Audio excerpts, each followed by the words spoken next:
This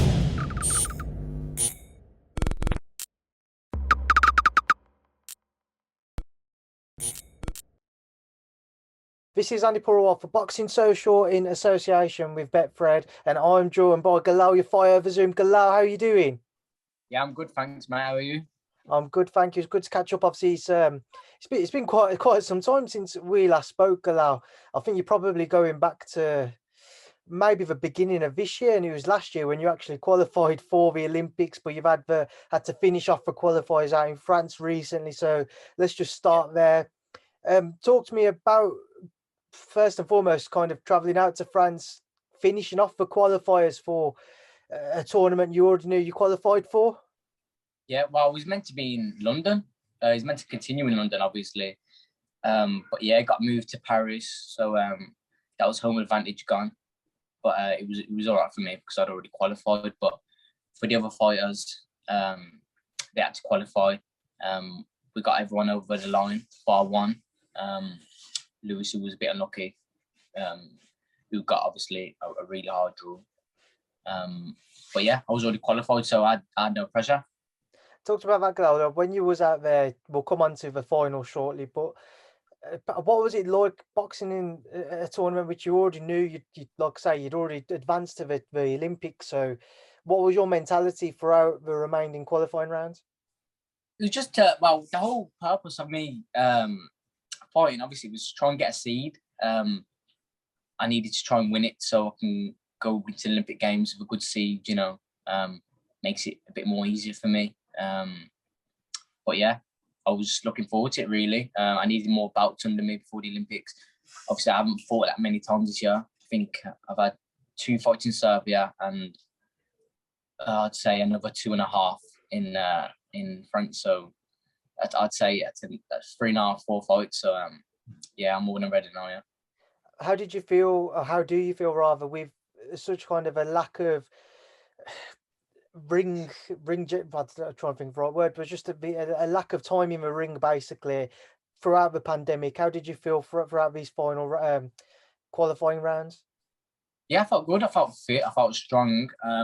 I don't think it bothered me too much. I probably needed a little rest. I got probably too much rest. But yeah, I got myself in good shape. I had a few fights in Serbia that got my back in, and then I had a fight, my first fight against Armenia in the qualifier, which I felt really good, and then I had the French in the final. But I was meant to fight in the semi-final against the Turk, but he pulled out, so that was about less that I probably could have done with. But it's all good. I feel good and I'm ready now. Glad, let's just touch on the final. A disqualification that certainly raised a few eyebrows, shall we say. Yeah. With you being in the ring, what did you make of it? Yeah, it was a bit of a weird one, really, because I didn't know it was going to be a disqualification until obviously the referee, until the end, until he raised the other guy's hand and said the winner by disqualification, which was a bit confused, really. But I was down on the cards in France, so I thought I'm going to lose some points. But when he said disqualification, I was a bit I didn't know what was going on. But yeah, I accepted it. I didn't make a fuss or anything. I just kind of was going to lose either way, so it was just by disqualification. You said you was down on the cards, but how would you have assessed your performance in the final? Yeah, I thought it was all right. I thought the first round, obviously, the kid I'm fighting again is the World Brand medalist, so he's top 3 in the world. I lost to him in the Worlds. I didn't feel great of him getting in the Worlds back in 2019. I thought it was a good fight. What do you think? Did you watch it? I've watched it since. I thought it was a good fight. Yeah, I thought it was a close fight. Yeah. I thought to be fair, I thought I won the first round. I lost 3-2 on the judges. But like I said before, obviously it's a Frenchman in France.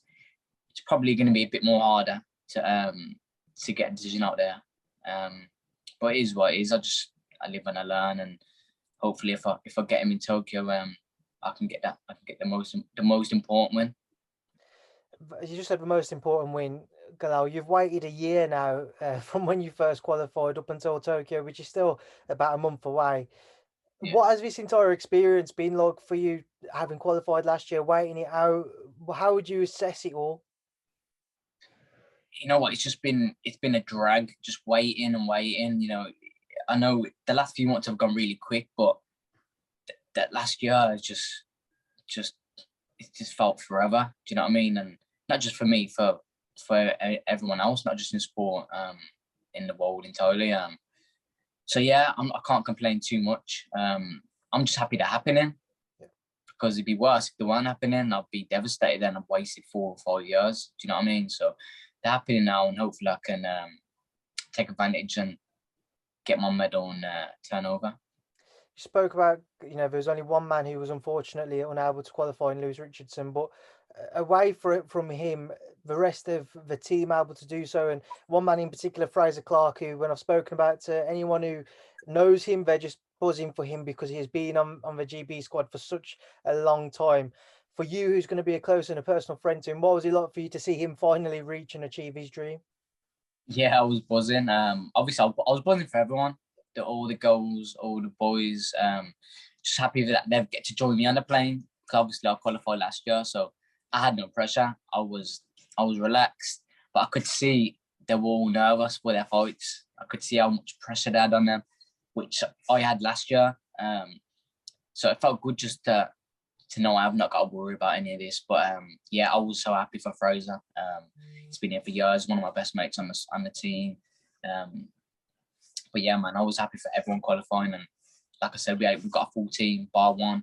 So yeah, no, we're just ready, man, ready to rock and roll on it. I was reading an article from Eddie Hearn earlier where he said that fighters who medal at the Olympics can make such a difference to the beginning of their pro careers, the offers that are on the table. From you as a fighter's perspective, how significant could picking up a medal, whether it be bronze, silver or gold, be for what will be offered to you when you do turn pro? Oh, it's a big factor. Even a bronze medal, like you see with Josh Buatsi, you see with a few other fighters, you see Joe Joyce with the silver medal. Probably should have been gold, but you see with them two guys how it helped them so much. Do you know what I mean? Never mind winning a gold medal. So any medal, that's the main thing. And I wouldn't say it'd be a waste of my time if I went there and didn't get a medal, but you can see how much it means for me to get a medal there, because I wouldn't have waited 5 years just to go and come back with nothing. So I've waited 5 years. So that's how important I think an Olympic medal is. I just want to move forward and just move on to your brother Gamal. Obviously, he fought back in May, unsuccessful against Jason Cunningham. I spoke to him on the phone about it the other day. Just a wild performance is basically how we assessed it together. From your perspective, yeah. I know you was there. What did you make of it? Yeah, I've spoke to Gamal. To be fair, he had a really bad day. I think everyone could see that the better fighter is Gamal, but he just wasn't on that day. As you could see, and everyone else could see, he just wasn't. He just to be fair, he just underperformed for me. He panicked. He just tried too hard, and he didn't have to. And fair play to Jason Cunningham. He did box. He did box well. That was his best day and Gamal's worst day. And ultimately, he come out the winner, and no one saw it coming. So fair play to Jason Cunningham. But Gamal's just got to go back to the drawing board. He's got to think, work harder, and yeah, hopefully he can come back and just regroup, and hopefully he can get to where he wants to get to.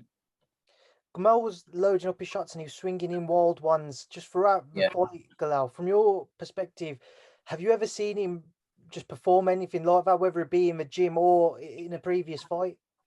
Not really, nah. But the thing with him, he was doing, you know what, I could go into so much detail with what he was doing wrong. I was so frustrated with him. Like, I spoke to him after the fight, and I was so pissed off with him. Sorry, but I was he just got me so angry with how he performed, because I know he can perform better, and he kind of threw it away. But it is what it is. I think you just got to live and learn, and just you just got to live and learn, and just improve and get better. Galal, just a final thing, as we haven't had a chance to speak since it's all kind of come out. Everybody was originally waiting on an AJ Fury undisputed bout. That is no longer going ahead. Obviously, we'll see a Fury Wilder trilogy and what seems most likely AJ versus Usyk. For somebody who's spent a lot of time around AJ up in Sheffield, around the GB camps, what's been your take on the way how everything's unfolded? You know what? It was too good to be true, wasn't it? I was looking at it and you're thinking, oh, it's going smooth here. And something had to pop up to try and to ruin it all. And obviously, Wilder come out and had his third fight underway now. So obviously, they've got a fight. But I wouldn't say Wilder's out of it. Wilder's dangerous, and he's got that power. So I wouldn't just say Fury's going to win and Joshua's going to win, because Wilder can, he can punch him. So you got to be careful, Fury, because if he's not on it, then it could all go upside down. You know what I mean? All right, Galal, we will leave it there now. Leave you to enjoy the rest of your evening. But a final word to yourself. Obviously, everybody who's going to tune in, follow you and support you out in Tokyo. Just a message to everybody and what they should be in store for come the beginning of the Olympics. Yeah, just thanks to everyone that supports, not just me, but the whole of GB boxing. Me and other lads and other girls, representing not just ourselves, not just GB boxing, but whole of Great Britain. So it's good if everyone gets behind us, and they can see how good we all are. Right, Galal, I'll leave you down. Like I say, I appreciate your time tonight, and I'll catch up with you again soon. Thank you for speaking to Boxing Social. Sound, Andy. Speak soon, mate.